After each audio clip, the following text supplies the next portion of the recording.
దేవుడు ఎంతో ప్రేమ కలిగినవాడు. కానీ ఎందుకో నేను ఎంతగా ప్రార్థన చేసినా జవాబు ఇవ్వడం లేదు. చాలా ఒత్తిడి గుండా వెళ్తున్నాను. అయినా దేవుడు నా ముఖం కూడా చూడడం లేదు.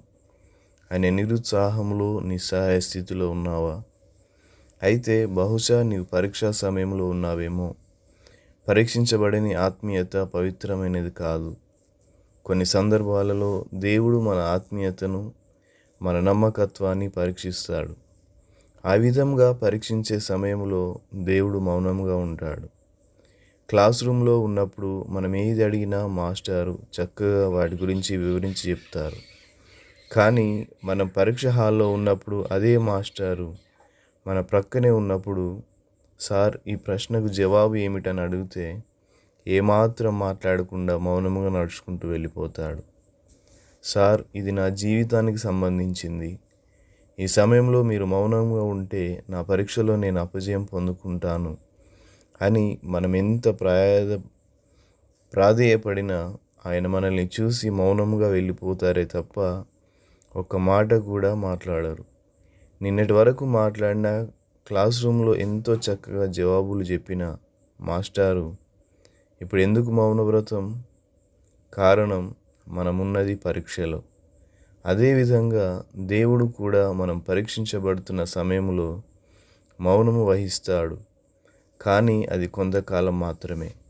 స్టూడెంట్ ప్రస్తుతం ఉన్న క్లాస్ నుంచి మరొక ఉన్నతమైన క్లాస్కు వెళ్ళాలంటే ముందుగా అతడు పరీక్షించబడాలి.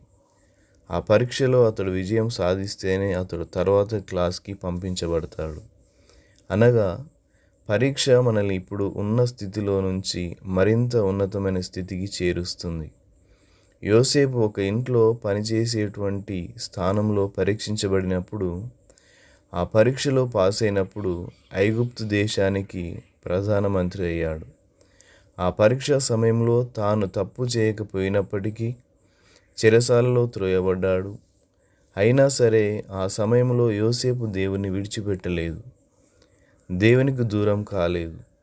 ఉన్నతమైన స్థితికి వెళ్ళాలని, ఉన్నతమైన జీవితం జీవించాలని, ఉన్నతమైన ఆశీర్వాదాలను స్వతంత్రించుకోవాలని ఆశిస్తున్నావా?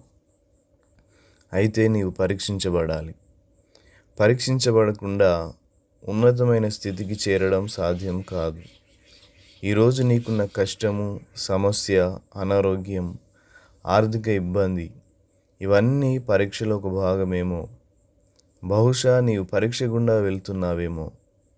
ఇటువంటి పరీక్షా సమయంలో అననుకూల వాతావరణంలో కూడా నీవు దేవుణ్ణి విడిచిపెట్టకుండా ఆయన మీదనే ఆధారపడాలి.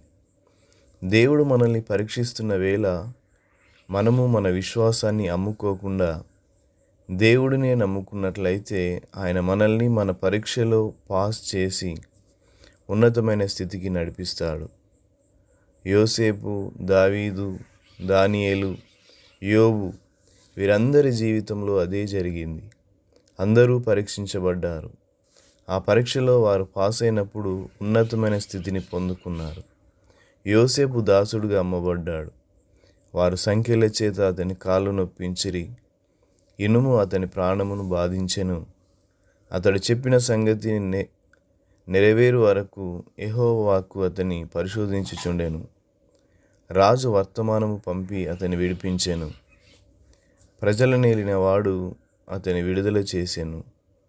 ఇష్టప్రకారము అతడు తన అధిపతుల నేలుటకును, తన పెద్దలకు బుద్ధి చెప్పుటకును, తన ఇంటికి యజమానునిగాను, తన యావదాస్తి మీద అధికారినిగాను అతన్ని నియమించెను. కీర్తనలు 105:17-22 వరకు. Thank you. God bless you.